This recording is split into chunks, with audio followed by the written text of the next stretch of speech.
now. Unlock the answers behind intriguing mysteries. Discover the facts within today's misbeliefs.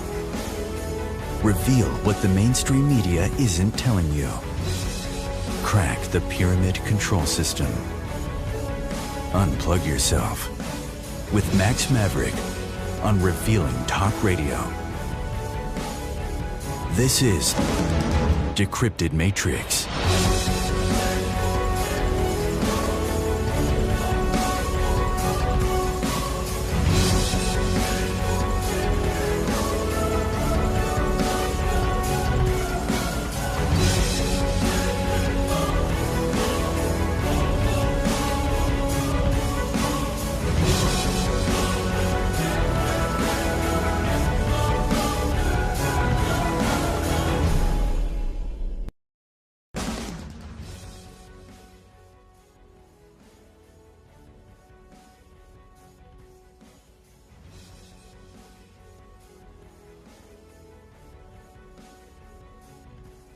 Thank you, ladies, gentlemen, children of all ages. We have a very special guest back with us tonight to continue decrypting the matrix of this tricky language and law situation we have upon ourselves.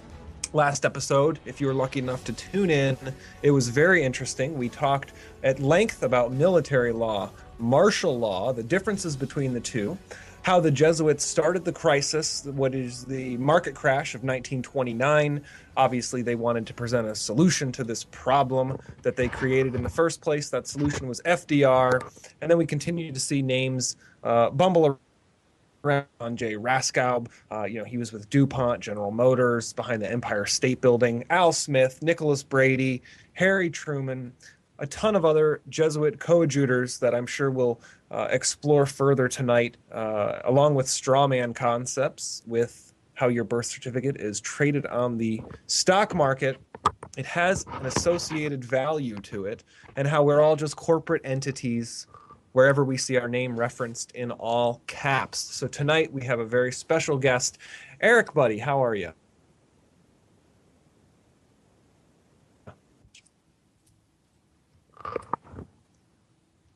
Mr. Eric Jon Phelps of Vatican Assassins, author of Vatican Assassins, Wounded in the House of My Friends, chief editor of VaticanAssassins.org. Mr. Eric Jon Phelps, so glad to have you here with us tonight. How are you doing, buddy? Doing fine. Can you hear me okay, Max? Yeah, definitely can hear you loud and clear. Can't wait to see what you have in store. I know you've been researching and kind of further digging in since the last time we talked. What have you continued to uncover? Okay. Did you want to go into the military process, or did you want to do a little bit more background before we get into it? Yeah, let's maybe give a little more background. You're always good at the background stuff, and then feel a good foundation has been set. We'll jump right into the military stuff that really gets interesting. Okay, remember, whenever you study history, it's like wading out into a river. You want to know where that river comes from before you examine the way it is there. So you got to go upstream and then flow down the river, and then you come to the present where you are, and then you can understand how it got there. Ah, makes perfect sense. Okay, so we want to realize that the Jesuit order, with their assassination of Lincoln,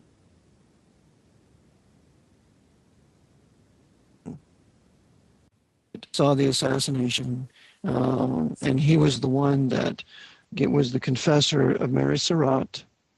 And when they killed Lincoln, because Lincoln was not going to go along with the 14th Amendment, he was not going to go along with the consolidation of states under Washington being supreme, they killed him and then replaced him with Andrew Johnson. And Andrew Johnson became disobedient because he didn't want to go along with the 14th Amendment either.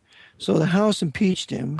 And when it went to the Senate, and remember, when the Senate is on trial as trying the president, they all dress in green. And they acquitted him by one vote, which was Solomon G.P. Chase's vote. Interesting. Okay. So then Johnson became an obedient servant after that. And then as this new government starts to progress in 1868 with the 14th Amendment, they create a new republic. The republic that was created by George Washington and those other white Anglo-Saxon Protestant Calvinists and Baptist Calvinists died on July 28, 1868. And so it's utterly ridiculous to celebrate this republic. It should be celebrated on July 28th, not July 4th. So we have a second. Okay. So we have a second republic. This is what I call the Second Republic, and it serves as the foundation for what will become the Pope's Holy Roman 14th Amendment, Socialist, Communist, Corporate, Fascist American Empire. This new republic now will have a center city in. Are you there, Max? Are you there? Oh yeah, I'm here. Yeah, okay. Definitely. I thought I lost you. In 1871, Washington, D.C. was incorporated because Leo XIII has said that it's the duty of every Roman Catholic to model the government of the country in which he lives after the papacy. So this is exactly what the Jesuits were doing. They centered power, and then the states really in substance became provinces, conquered provinces. And these provinces, even though they're on their face, they're states, they opened but false policies that they're sovereign states. The secret but true policy is they're conquered provinces and subject to Washington. And in 1869, Supreme Court case titled Texas versus White. And in that case, the Supreme Court said that no state has the right to secede. Wow. Okay. So this meant that this was completely different than the way it used to be, because the states of the previous republic had the right to. Right. Yeah. The state of New Jersey and the state of Virginia. So this new republic, the states in this new republic don't have the right to secede. And by the way, locally, in Lancaster, they started a paper about this time. It was called the Lancaster New Era. And so we embarked upon a new era. It's a new government. The old union is gone, and a new union has been created with the 14th Amendment. Well, this new union, this new republic, is going to be the hammer militarily attack nations and restore and reduce their governments to being subordinate to the Vatican, being submitted to the temporal power of the Pope. You got to hand it to them. They're telling you exactly what they're doing. If you look closely at their verbiage and what these laws are saying, it's funny how they're actually telling you exactly what they're doing. It's hidden in plain sight. Yep. Right out in front of you. Okay, so as the Jesuits do this, they now begin to build their cartel corporate monopolies. The steel monopoly with J.P. Morgan. Yep. Remember, J.P. Morgan will buy the steel industry of Andrew Carnegie. He will buy the steel industry for $100 million less than what it's really worth. The first head of U.S. Steel will be a Knight of Malta named Jon Phelps. And it's this U.S. Steel that will now be the heart and soul of building the ships for World War I. And these ships at World War I will be built in Hog Alley in New Jersey. And they will make these Liberty ships. And they will be able to produce these Liberty ships one every 3 or 4 days. So it's anybody that wants to check this out, you want to go to Hog Alley in New Jersey and look at the huge shipyards that were used to build all the World War I Liberty ships to bring American troops over to France in World War I. The military-industrial complex is now born. The steel monopoly is born. Then you're going to have an oil monopoly, and that oil monopoly will be under John D. Rockefeller. John D. Rockefeller was an absolute servant of the papacy because he was another dear friend of J.P. Morgan, and they both were dear friends of Edward VII, King Edward VII of England, who was the one who formally allowed the Jesuits to re-enter the British Empire, England, in around 1902. Edward VII will be the one who's going to foment World War I against the Protestant Second Reich of Germany. Okay. Well, meantime, as this is all unfolding internationally, the Jesuits are busy building their empire here. Well, when you're going to have an empire, you have to have a military dictator. You have to have a commander in chief that's going to act like an emperor. Of course. Yep. Okay. So the first emperor that we have that starts really acting like it is Theodore Roosevelt. And there's a very good book on him entitled Theodore Rex. And it's about Theodore Rex Roosevelt, Theodore King Roosevelt, and he is the one who is responsible for the creation of the FDA in 1906. The FDA will be the Holy Office of the Inquisition against the health of the American people.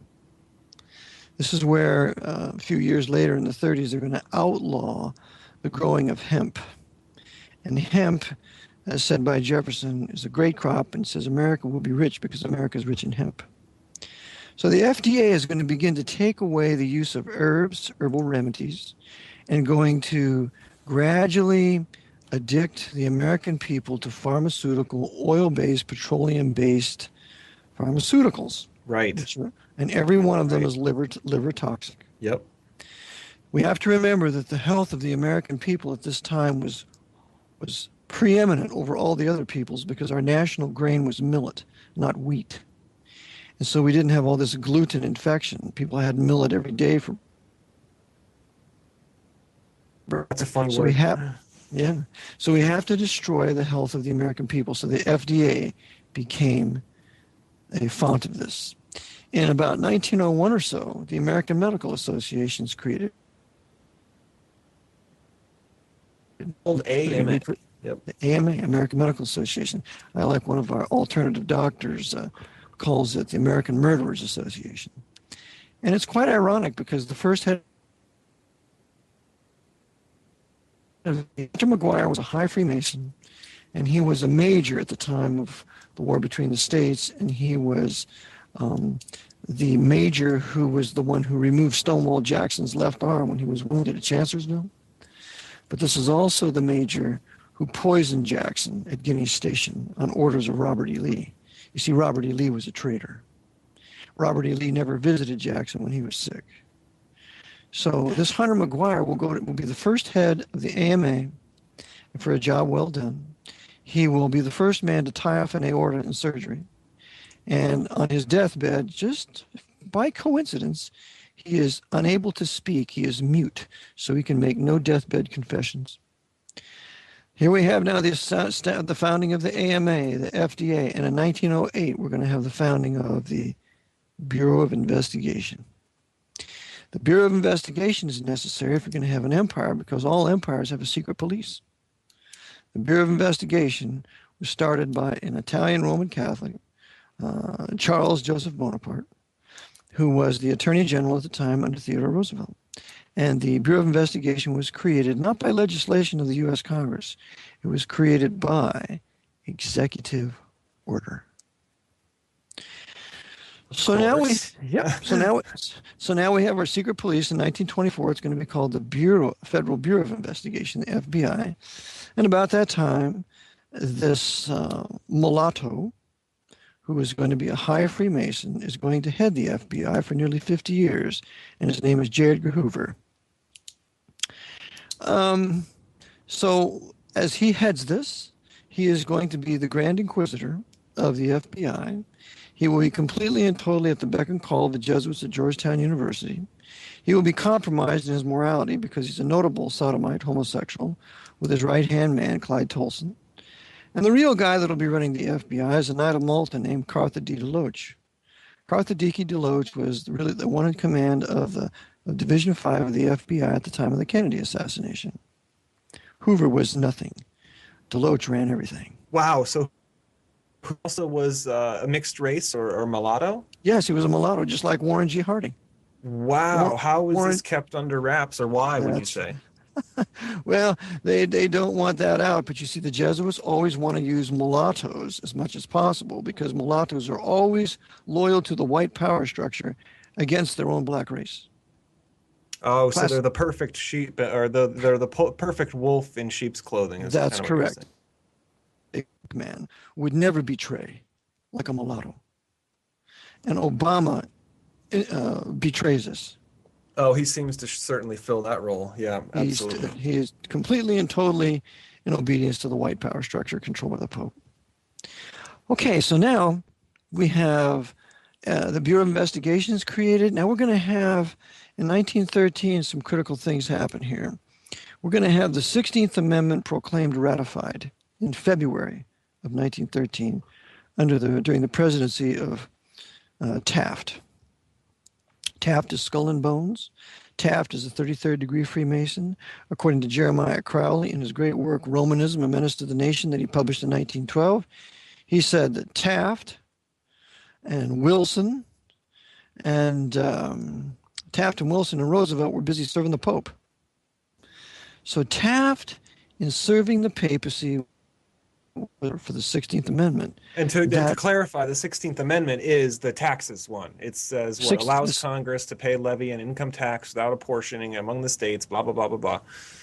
That's right. The 16th Amendment removed the problem in the Pollock case of 1895. The Pollock case in 1895 declared that the Income Tax Act that had been passed wasn't like 1894, so it was unconstitutional because it taxed income from a certain kind of property that had to be taxed directly and therefore had to be taxed proportionally.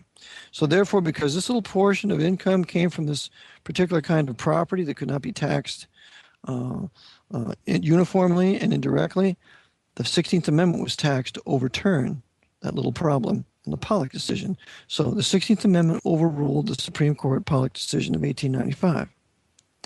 And by the way, if you want to read a great decision, you want to read Stephen Field's decision in that Pollock case. He talks about what's going to be the end of all this. Capital at war with labor. And of course, this is one of the planks of the Communist Manifesto. A heavy progressive graduated income tax. Awfully clever criminals we're working with here. We have to respect their brilliance. We have to respect their planning. We have to respect their ability to control men of power. So the 16th Amendment is declared to be ratified. I don't believe it ever was really ratified, according to Benson's work, The Law That Never Was. But it was declared ratified, and so now they have in place the income tax, which is an excise privilege tax on income derived from privilege. They now have that in place to be their war tax to finance their crusade that's up and coming called World War I. Of course. Okay. Spending it before it even exists. Setting up the system to spend the money before it even exists. Right. Absolutely brilliant. Okay, so now to be able to finance this World War I, we have to have a central bank. So in 1913, in December 23rd, 1923, 2 days before Christmas, when the majority of congressmen are out on Christmas break, they shove the Federal Reserve Act down the throats of the Congress, and it is declared to be passed, of which Woodrow Wilson later said, "I've betrayed my country," when he was on his deathbed. Perfect. Hold that thought right there. We'll be right back to Decrypted Matrix. You're listening to Revealing Talk Radio. We can't pay you for sharing and tweeting us on Facebook and Twitter, but we will love you for it. Find links on our website at revealingtalkradio.com and follow us today.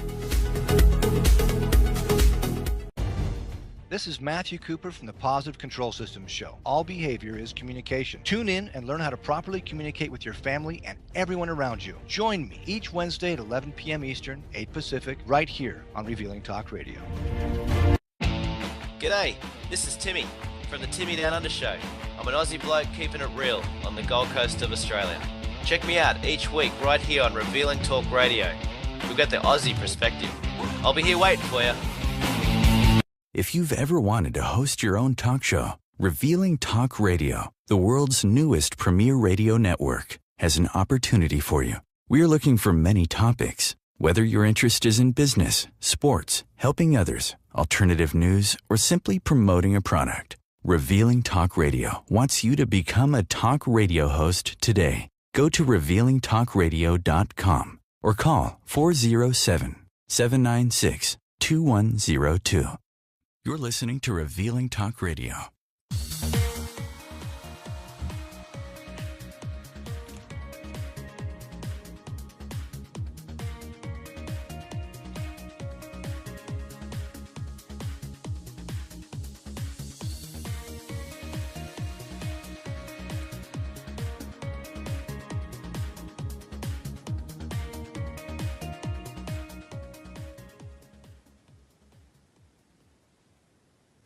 For you tonight. Thank you for tuning in, ladies and gentlemen. It's Revealing Talk Radio, the one and only, with Mr. Eric Jon Phelps of VaticanAssassins.org, also the author of Vatican Assassins, Wounded in the House of My Friends. We're back tonight talking about the birth of a war, ladies and gentlemen, how a war is conceived, planned for, and then birthed. We were just getting to that lovely point of World War I coming into existence. I think Eric was elaborating a little bit on how the foundation of this came together in the semantics behind the financial situation. So yes, thank you, Eric, for joining us.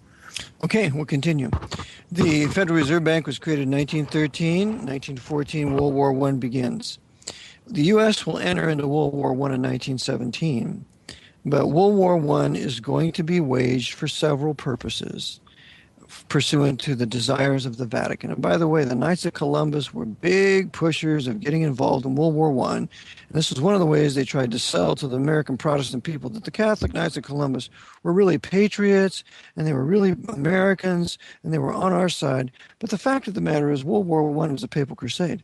And I have an old book titled Rome and the War, written by a guy named Watchman, that I hope to scan on to my website. But he shows you that the Jesuits were completely the authors of World War I.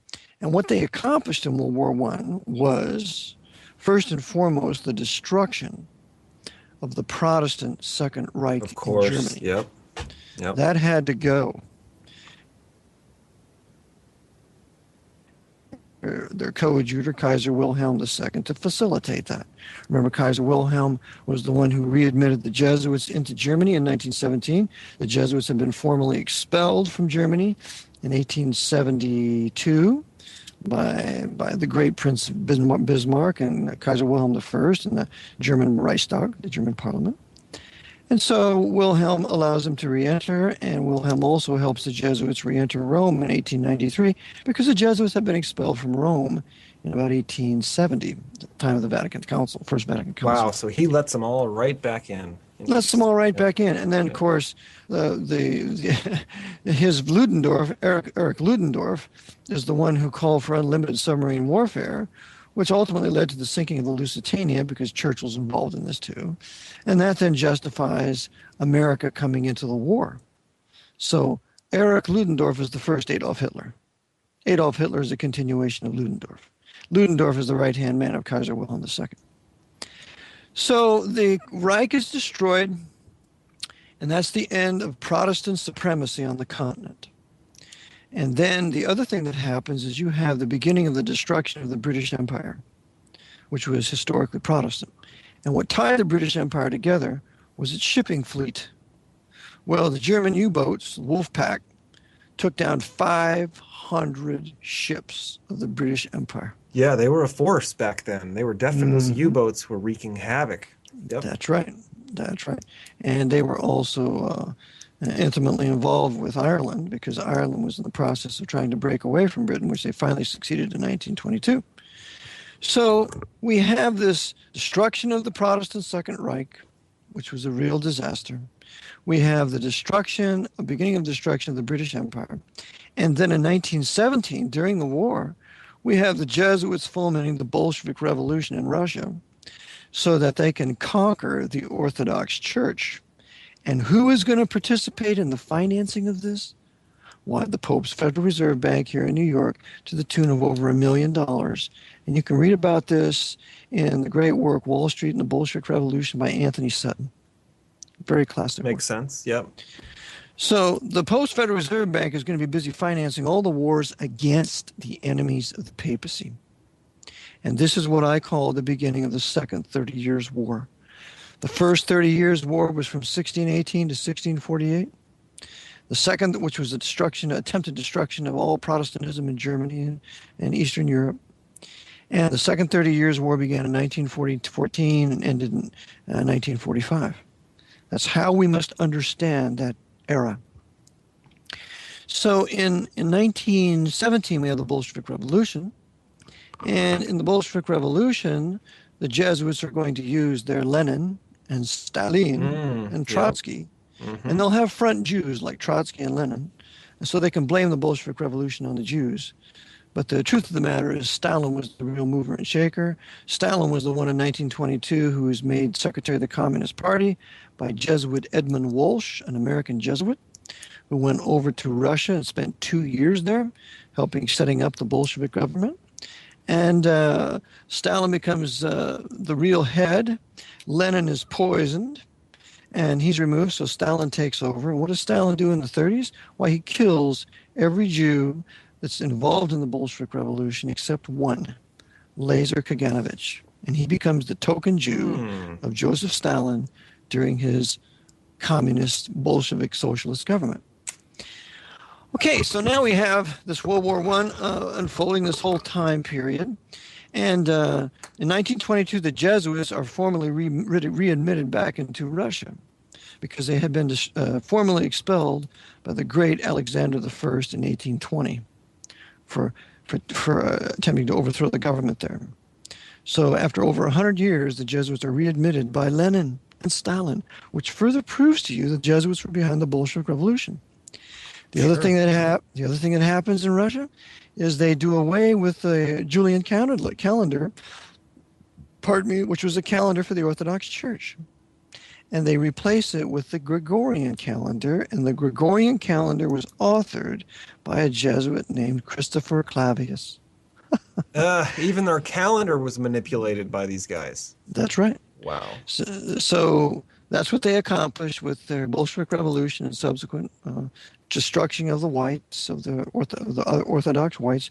The Jesuits will kill over 5,000 priests and nuns of the Orthodox Church, getting rid of all the enemies of the papacy.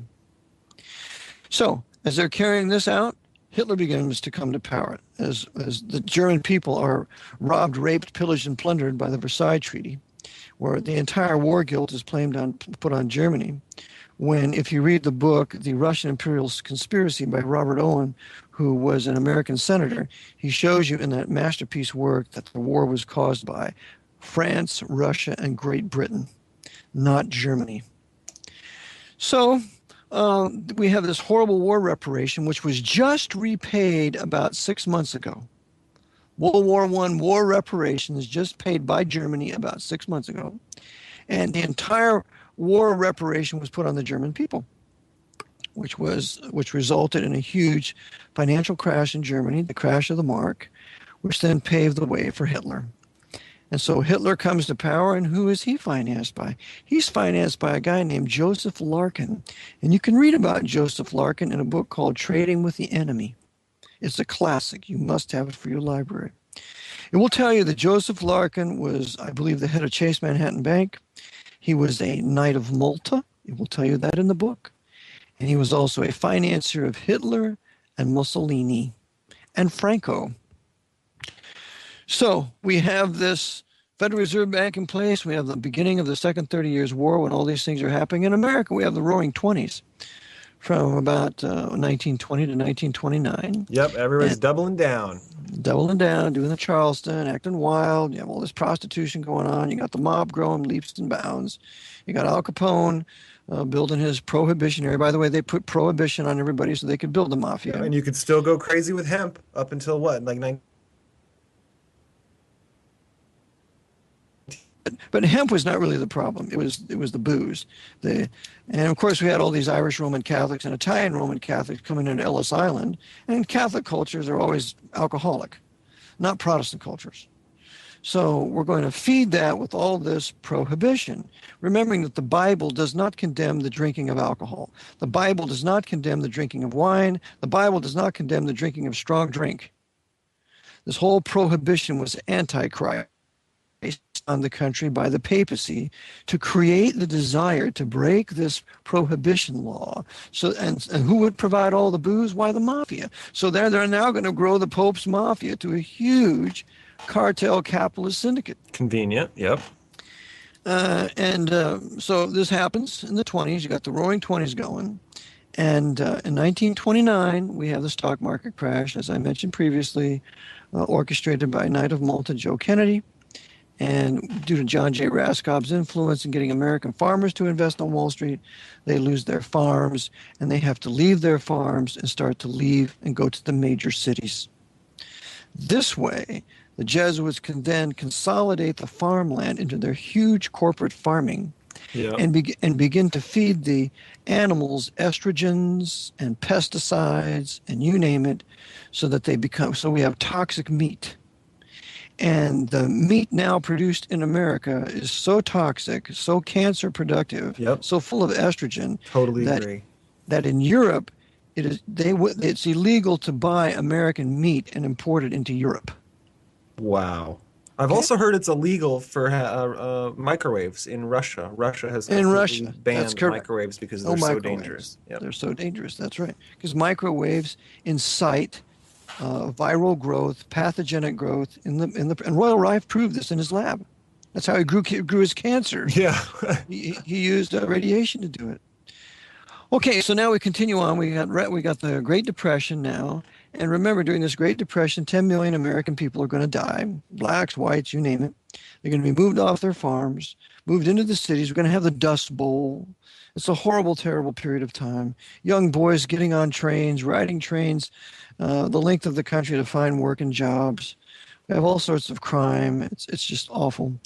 And so what happens also in 1930s, early 1930s, 32, we have World War I veterans who have been told they're going to get paid their $1,000 checks. And $1,000 in 1930 was like $10,000 right now, because it was gold and silver dollars. And they were supposed to get their checks promised to them by Congress 10 years after World War I, but they refuse and they're not paid. And so these World War I veterans march on Washington, and they erect these shanties. This huge shanty town that they create is called Hooverville. Well, Herbert Hoover gives the order to General MacArthur, he's a colonel at this time, to end Hooverville. So MacArthur burns out the World War I veterans, burns out Hooverville. Here's the election of FDR. Okay? Because FDR said he'd never do such a thing. So FDR's elected in 32, because remember that the whole feeling of the country. People are desperate. Crime is everywhere. You got the mob in all these places. Yep. You have you have all sorts of things. People are starving. And so what we have a national crisis. And so the way he resolves his national crisis is in 1933, when he takes office on March 4th, and this is going to be the last president that's going to be inaugurated on March 4th. Every other president afterward, who's really now the military commander, he's going to be inaugurated on January 20th. They will amend the Constitution so that every inaugural after FDR's will take place on January 20th, because we have a change in government under FDR, and that is the institution of military government. Wow, so that was the big turning point, is FDR, and it is totally different since then. That's right. FDR is the Julius Caesar of this country. FDR is the conqueror. FDR is the man on the white horse, calling for change, and he has this winsome smile, just like Obama. Obama calls for change. He has a winsome smile. He's likable in his personality. This is FDR, but they're devils in what they do. So FDR, 2 days after he's inaugurated, has a proclamation, a banking holiday. And this proclamation is issued by virtue of his war powers, his ability to issue executive orders. This is the foundation for military government. 3 days later, the Democratic Congress, controlled by Catholics for the most part, and Walsh of Georgetown University, they amend the Trading with the Enemy Act that was passed in 1917, and they amended in one word. Instead of forbidding trading with the enemies outside the United States, they're now dealing with enemies within the United States. And the ironic thing about this is the country's not at war. Who cares about enemies of the United States in 1933? We're not at war. Hitler just comes to power as chancellor. Japan hasn't attacked Manchuria. Nobody's at war. So what they did was that why they did this on March 9th of 1933 was to make every American citizen an enemy, a rebel, and a belligerent. That's the only way military government can be exercised. It's exercised over rebels who are declared to be belligerents in conquered territories. Wow, so we're about 80 years into this tooth, is what you're saying. This is about 80 years ago they took over with this, declaring everybody an enemy combatant. Yep. That's correct. Because you can't have military government unless the people that you're governing are declared enemies and rebels and belligerents. So that's what was instituted then. FDR will then embark upon 15 pieces of legislation that will further centralize power. Shortly after this, in April, he is going to confiscate the gold. And when the gold is confiscated, he makes it illegal to own gold or gold notes, which is in complete violation of the Constitution, because no state shall make anything but gold and silver coin a tender in payment. So now every state is bankrupt. They can't pay their debts. They're conquered territories. And when they take the gold, what FDR is going to do is they're going to melt the coins down, and they're going to store the gold in a military fortress for the military government. And that military fortress is called Fort Knox. Okay? The gold will later be moved out of Fort Knox into the basement of the Federal Reserve Bank in New York City. In 1934, FDR, according to Dr. Peter Beater, a Roman Catholic attorney in Washington, D.C., had over 1,000 cases. He used to have his reports, and I have 40 of his 80 tapes. Conveyed legal title to the Federal Reserve Bank of all America's gold that was in Fort Knox. So I have pictures in my book of the 660,000 gold bars that are presently in storage at Fort Knox right now. Pardon me, the Federal Reserve Bank basement.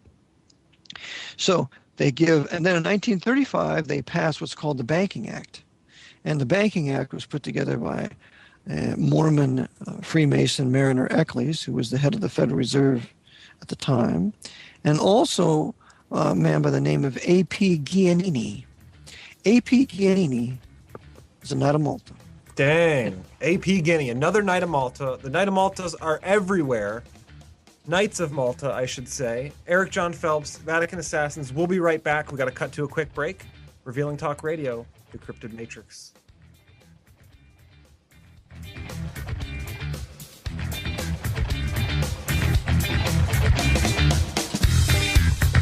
You're listening to Revealing Talk Radio. If you've ever wanted to host your own talk show, Revealing Talk Radio, the world's newest premier radio network, has an opportunity for you. We are looking for many topics. Whether your interest is in business, sports, helping others, alternative news, or simply promoting a product, Revealing Talk Radio wants you to become a talk radio host today. Go to revealingtalkradio.com or call 407-796-2102. Variety is a spice of life, and why not spice up your life with the Joe Show on Revealing Talk Radio? Monday through Thursday, 10 p.m. Eastern, 7 Pacific, the Joe Show goes live and brings you a variety of guests. We have guests such as celebrities, authors, comedians, musicians, and so much more. All this only on the Joe Show, live Monday through Thursday, 10 p.m. Eastern, 7 Pacific, on Revealing Talk Radio. This is Matthew Cooper from the Positive Control Systems Show. All behavior is communication. Tune in and learn how to properly communicate with your family and everyone around you. Join me each Wednesday at 11 p.m. Eastern, 8 Pacific, right here on Revealing Talk Radio. You're listening to Revealing Talk Radio.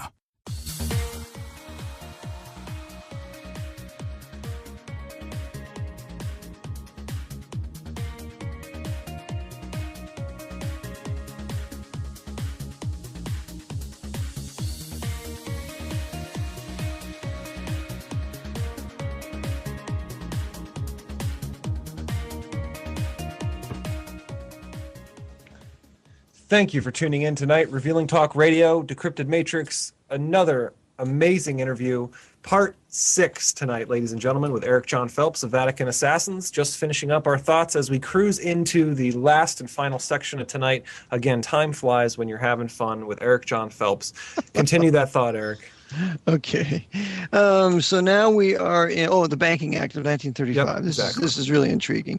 This is where all power is finally consolidated into the hands of the Federal Reserve. They have all financial power.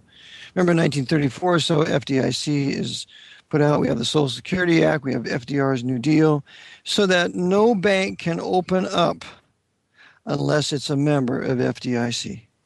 So all the state banks now were completely taken over by the Federal Reserve Bank.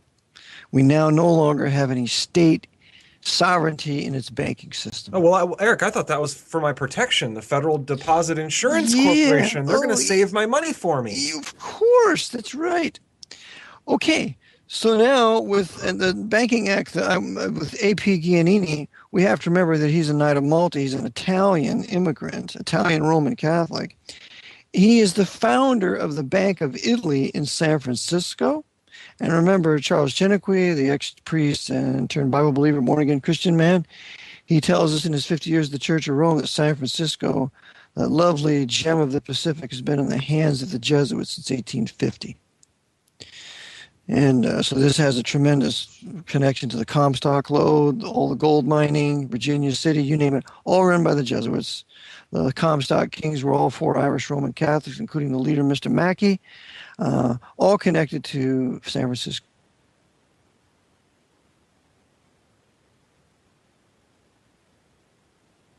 That Bank of Italy later is changed in its name to the Bank of America.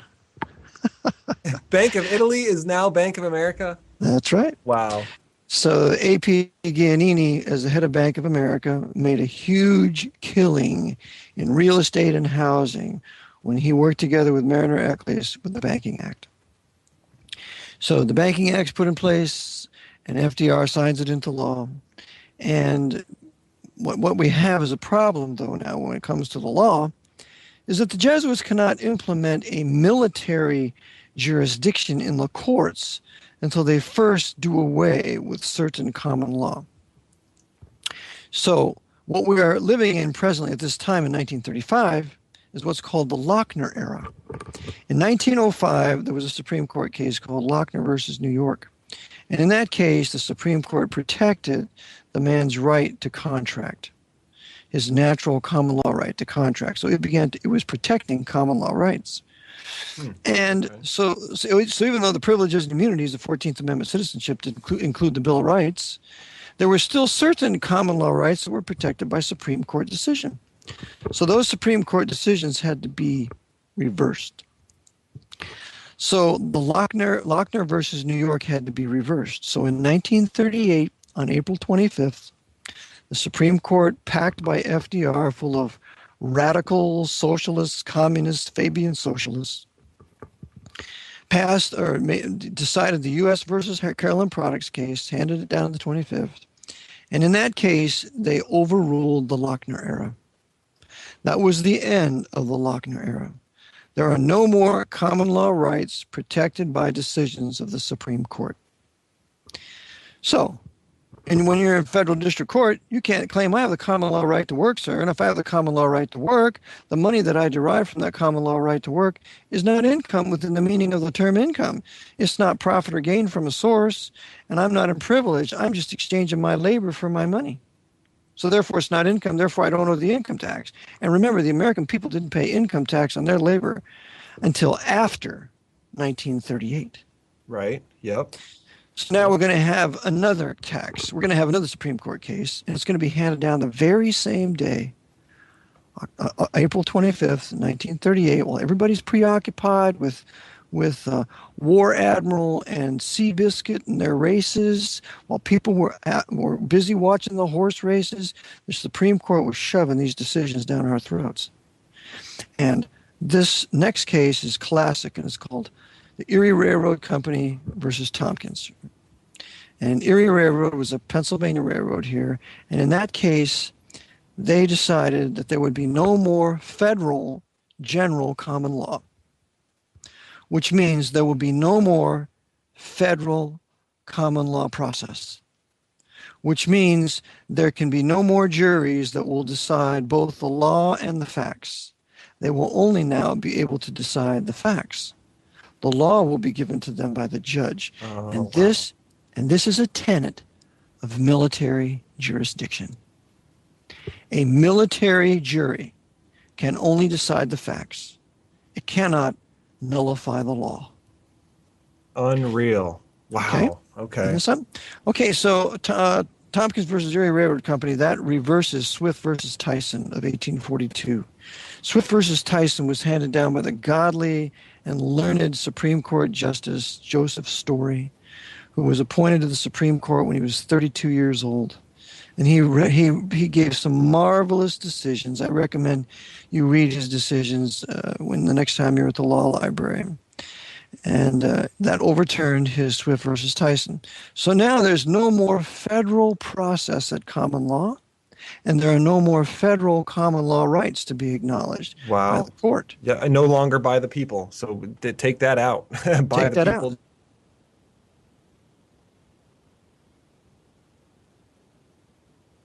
Therefore, I don't owe the income tax. Sorry, you don't have a common law right to work. That ended in 1938. But Judge, we have to have a common law process here where the jury can nullify a bad law. Sorry, we don't have a common law process here. That was done away with in 1938. And if you go to Pennsylvania Digest and you look at the spine of all those books, there's about 10 or 15 of them in the series. The date on that digest is 1938 to the present. 1938 began a whole new legal era for this country, and this began the military jurisdiction of this country. This is so significant, Eric. I thank you for bringing this up, and I'll do a quick mention here on the computer-related laws that are out right now, and the hacktivists and activists out there that are doing computer-related methods of dissent, rather. And so now they're being under attack by these laws that are out of date, laws that were written, before the cloud existed, before the internet really existed, 1985, 1989, the Computer Abuse Act. And so there's people sitting in jail right now over laws that are outdated, and those juries will have no method of saying or nullifying an outdated law because now they can't do anything about it. It sounds like before 1938, we could have the jury could say, hey, this law is bogus, it's out of date. But it sounds like you're saying, Eric, we don't have that ability anymore. We don't have it, that's right, as far as federal process is concerned. Or state process. Every state court judge will tell you that, hey, when they voir dire a jury, they say, can you take the law as I give it? And they say, oh, yes, I can. And you have the power to judge the facts, but I give the law and you will uphold it. You see, what's the purpose of a jury? Exactly, right. But you want to remember, this is a martial military jurisdiction. If you watch the movie Tom Cruise's A Few Good Men, that's a tremendous portrait of what a military jurisdiction is like. You have a 9-man jury. Because remember now, because you don't have the Sixth Amendment, we have a right to a jury trial of 12 people. That's no longer privilege or immunity of U.S. citizenship. So the state can give you an 8-man jury. The federal could give you an 8-man jury. 9-man jury. It doesn't have to be 12. They do 12 now, but it doesn't have to be that. They can change the rules if they want to. Interesting. Okay. So they have a jury there, and the jury can't nullify the facts. Now, the other thing is, in a military proceeding, in a martial proceeding, They always proceed in the name of the defendant in all capital letters. If you go to any military court, any court martial, they're proceeding against the defendant, the soldier, in all capital letters. If you look at your discharge, if you have an honorable discharge or whatever, the name on the discharge is in all capital letters, and underneath the name is the Social Security insurance number. Okay, and commerce and war. Yep. Ezekiel 27, commerce and war. So what we have now in this military process is we also have a flag that is trimmed in gold fringe, and or it is topped with a cord and golden tassels. And a golden cord with tassels also shows a military jurisdiction. When I was at a recent case here just last week in Kansas City, the flag in that courtroom there, in courtroom B of the federal courthouse, it was not trimmed in gold fringe, but it had a cord and tassels in gold on the flag, showing you that the Republic, the flag of the Republic, as defined in Title IV, the Republic is under military government, evidenced by the tassels and cord on the flag. Yep. So the court is the military jurisdiction. On its face, it's a civil court. On its face, it's an Article III court. In its form, it's a constitutional Article III court. But its substance is it's a martial proceeding. It is a military jurisdiction while we're now under military government. So that's what they've done to us. And the judge has a tremendous amount of latitude. His whole purpose is to maintain the peace and keep order. So he's about 50% of everything he decides is up to him. Yeah. So we have tyranny. We have military government. This is absolutist tyranny. I have no respect for the courts. You say you have contempt of court? Absolutely. I have contempt for all of them. And so one way to deal with this is you need to get on a jury, and you need to hang the jury, no matter what the charge is, because you see, it's a military jurisdiction, and it's not our fault that they did away with the common law jurisdiction. And this is fascinating stuff. I've got to ask you, Eric, right before, because we got a couple minutes. Maybe you can elaborate just a little on how this could be hidden, because some of the listeners might be thinking, well, why don't the prosecutors know this? And why don't the big name attorneys, why don't they know this? Why isn't this used more often? How do know it. They don't want you to know it. Look, the attorney, he makes a fortune in court. He makes a fortune in the military jurisdiction. Why would he want to betray its secret power? The judge, he's hailed as someone great when he goes out to dinner. Oh, judge, we measure reservations here. They don't know that he's a tyrant, that he's an agent for Washington's military government. You have no idea. You have to keep this quiet, and you can only do it with secret societies like Freemasonry and so on. And they're the ones that really implemented all of this. FDR, the Freemason, Dirty Harry Truman, the Freemason, he has his proclamation on December 16th, 1950, where he has an emergency proclamation for the Korean War, and that proclamation is still in effect. It's that Truman proclamation that the Vietnam War was waged on, and every war thereafter, and that's why Congress has not declared war ever since. Yep.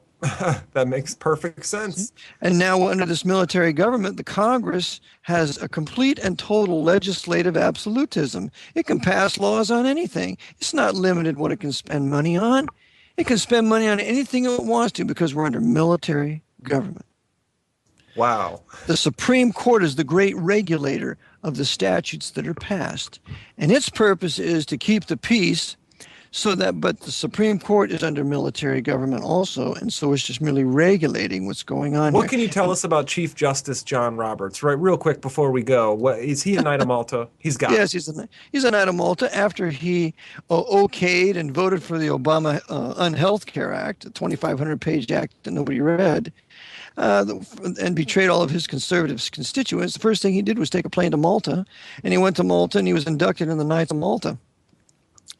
Yeah, it makes sense that he must have served his masters well, because he was just a prosecutor with the initial terrorists that came out of the 2001 attacks, 9/11 attacks, and then he was escalated, made the commissioner, I think, of the 9/11 report or something like that. He was put in a convenient place to cover up facts, I remember, that were involved with the commissioner report, and now he ends up Chief Justice. I mean, and they come made him on. Chief Justice. That's right. Of course, it makes complete sense. It was 6 Roman Catholics on the court, and no Protestants, and a couple of Jews. So the Jews are in the CFR, busy serving the Pope. So they have it all. It's their military government, and this is their interim between the federal republic, the de jure government that we once had before 1933, and the martial law they seek to impose in the not too distant future. So we need to realize this is what was done, and we need a president that will revoke the executive order of March 4th, 1933, and the executive order of December 16th, 1915, that will completely do away with military government then and there. Basically, we need a president that has some cojones to stand up to these thugs, these gangsters that have taken over. Eric, an amazing hour we had. Thank you so much for joining us. We fit it in perfectly, I think, to this episode. We squeezed in just enough stuff. Thank you so much. It's always great to have you on the show. Pleasure to have you, Max. Lord bless. Yep. Take care. Bye-bye.